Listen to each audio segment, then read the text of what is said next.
Hi all, അസ്സലാമു അലൈക്കും. Welcome back to Silna's kitchen. ഇന്നത്തെ റെസിപ്പി നല്ലൊരു ബ്രേക്ക്ഫാസ്റ്റിൻ്റെ റെസിപ്പിയാണ്.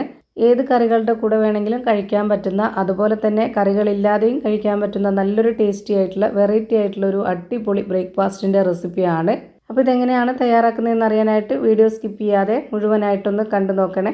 ഇതിനായി ആദ്യം തന്നെ ഞാനിവിടെ വെള്ള അവലാണ് എടുത്തിട്ടുള്ളത്. 250 ml കപ്പിൻ്റെ അളവിൽ 2 കപ്പ് അവല് ഒരു മിക്സിയുടെ ജാറിലേക്ക് ഇട്ട് കൊടുക്കുന്നുണ്ട്. അടുത്തതായി ഇതിലേക്ക് വറുത്ത റവയാണ് ഇട്ട് കൊടുക്കുന്നത്. മെഷർമെൻറ്റ് കപ്പിൻ്റെ അര കപ്പിന് ഒരു 1/4 കപ്പോളം ഇട്ട് കൊടുത്തിട്ടുണ്ട്. പിന്നെ ഇതിലേക്ക് വേണ്ടത് തൈരാണ്. പുളിയുള്ളതോ പുളിയില്ലാത്തതോ ആയിട്ടുള്ള തൈര് 3 ടേബിൾ സ്പൂൺ അളവിൽ ഒഴിച്ചു കൊടുക്കാം. ചില ആൾക്കാർക്ക് പുളിപ്പുള്ളതായിരിക്കും ഇഷ്ടം, ചില ആൾക്കാർക്ക് പുളിപ്പില്ലാത്തതായിരിക്കും ഇഷ്ടം. അപ്പോൾ അത് ഓരോരുത്തരുടെ ഇഷ്ടത്തിനനുസരിച്ച് ഒഴിച്ചു കൊടുക്കാവുന്നതാണ്. ഇനി ഇതിലേക്ക് അര കപ്പ് അളവിന് വെള്ളം ഒഴിച്ചു കൊടുത്തിട്ടുണ്ട്.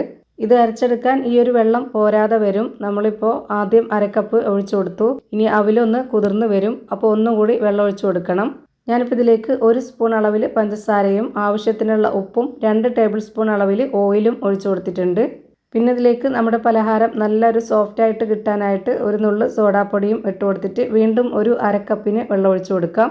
വീണ്ടും ഇതിലേക്ക് വെള്ളം ഒഴിച്ചു കൊടുക്കേണ്ടി വരും. ഇനി അരച്ചെടുക്കുമ്പോഴാണ് ബാക്കി ഒഴിച്ചു കൊടുക്കേണ്ടത്.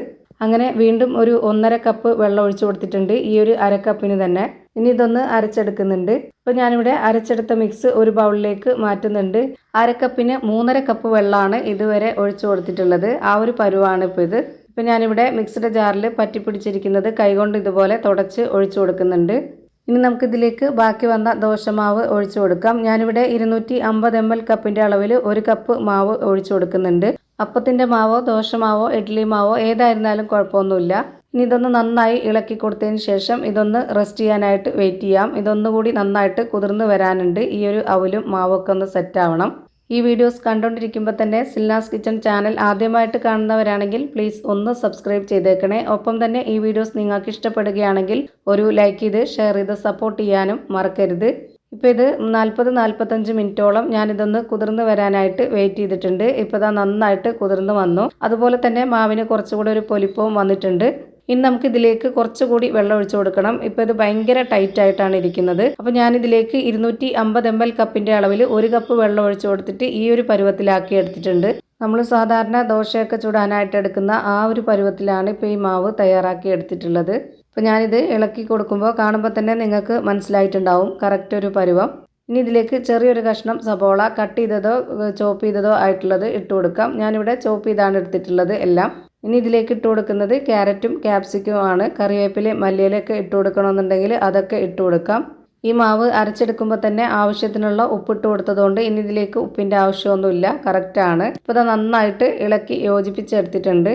ഇനി അടുത്തതായി ഇതൊന്ന് ചുട്ടെടുക്കാം. അതിനുവേണ്ടി സ്റ്റവിലേക്ക് ഒരു പാൻ വെച്ച് കൊടുത്തു. ഫ്ലെയിം ഓൺ ആക്കിയതിന് ശേഷം അതിലേക്ക് കുറച്ച് ഓയിലൊന്ന് സ്പ്രെഡാക്കി കൊടുക്കുന്നുണ്ട്. നന്നായിട്ട് ചൂടായിട്ട് വരുമ്പോൾ ഇതിലേക്ക് 2 കയ്യിൽ മാവാണ് ഒഴിച്ചു കൊടുക്കുന്നത്. സാധാ ദോശയെ പോലെ നല്ല നൈസായിട്ടല്ല, കുറച്ച് കട്ടിയിലാണ് ഇത് വേണ്ടത്. അപ്പോൾ അതിന് വേണ്ടിയിട്ട് 2 കയ്യിൽ മാവ് ഒഴിച്ചു കൊടുത്തതിന് ശേഷം കുറച്ചൊന്ന് വെന്ത് വരുമ്പോൾ ഇതിന് മുകളിലേക്കായിട്ട് കുറച്ച് ഓയിൽ ഒഴിച്ചു കൊടുക്കാം. ഒരുപാട് ഒഴിച്ചു കൊടുക്കേണ്ട, വളരെ കുറച്ച് ഒഴിച്ചു കൊടുത്താൽ മതി. ഓയിൽ ഒഴിച്ചു കൊടുത്താൽ എന്നിട്ട് ഇത് ചുട്ടെടുക്കുമ്പോൾ നല്ല ടേസ്റ്റാണ്. ഇനി ഇത് നിർബന്ധമൊന്നുമില്ല, ഇഷ്ടമുള്ളവർ ഒഴിച്ചു കൊടുത്താൽ മതി. ഒരു സൈഡ് വെന്ത് വരുമ്പോൾ ഇതുപോലെ ഒന്ന് തിരിച്ചിട്ട് കൊടുക്കാം. അങ്ങനെ ഇപ്പോൾ ഞാനിവിടെ തിരിച്ചിട്ട് കൊടുത്തിട്ട് ആ ഒരു ഭാഗം വെന്തതിന് ശേഷം ഇതുപോലെ പ്ലേറ്റിലേക്ക് മാറ്റിയിട്ടുണ്ട്. പെട്ടെന്ന് തന്നെ ഇളകി കിട്ടും. അടുത്തതായി വീണ്ടും ഇതിലേക്ക് ഓയിലൊന്ന് സ്പ്രെഡാക്കി കൊടുക്കുക. എന്നിട്ട് വീണ്ടും 2 കയ്യിൽ മാവ് ഒഴിച്ചു കൊടുത്തിട്ട് ഇതുപോലെ ഒന്ന് പരത്തി കൊടുക്കുന്നുണ്ട്. എന്നിട്ട് ഇതുപോലെ കുറച്ചൊന്ന് വെന്ത് വരുമ്പോൾ ഇതിലേക്ക് കുറച്ച് ഓയിൽ ഒഴിച്ചു കൊടുത്തിട്ട് ഇതുപോലെ ഒന്ന് തിരിച്ചിട്ട് കൊടുക്കാം. ആ ഒരു ഭാഗം വെന്തതിന് ശേഷം നമുക്കിതുപോലെ പ്ലേറ്റിലേക്ക് മാറ്റാം. അങ്ങനെ ഞാനിവിടെ എല്ലാം ചുട്ട് ഒരു പ്ലേറ്റിലേക്ക് മാറ്റിയിട്ടുണ്ട്. നല്ല സ്മൂത്ത് ആയിട്ടുള്ള നല്ല സോഫ്റ്റ് ആയിട്ടുള്ള അടിപൊളി ബ്രേക്ക്ഫാസ്റ്റ് ആണ്. എല്ലാവർക്കും ഇഷ്ടമാവും. കറികളോട് കൂടിയോ കറികളില്ലാതെയോ എങ്ങനെ വേണമെങ്കിലും കഴിക്കാൻ പറ്റുന്നതാണ്. അപ്പോൾ ഇത്രയേ ഉള്ളൂ ഇന്നത്തെ വീഡിയോ ഇഷ്ടമായാൽ ലൈക്ക് ചെയ്യാനും കമൻറ്റ് ചെയ്യാനും ഷെയർ ചെയ്യാനും മറക്കരുത്. അതുപോലെ തന്നെ ഞാനിടുന്ന പുതിയ വീഡിയോസ് നോട്ടിഫിക്കേഷനായിട്ട് കിട്ടുന്നതിന് വേണ്ടി സബ്സ്ക്രൈബ് ചെയ്ത് ബെല്ലൈക്കൺ അമർത്തി അതിൽ ഓൾ എന്ന ഓപ്ഷൻ എനേബിൾ ചെയ്ത് കൊടുക്കാനും മറക്കരുത്. പുതിയൊരു വീഡിയോയുമായി വീണ്ടും വരും. Thank you for watching.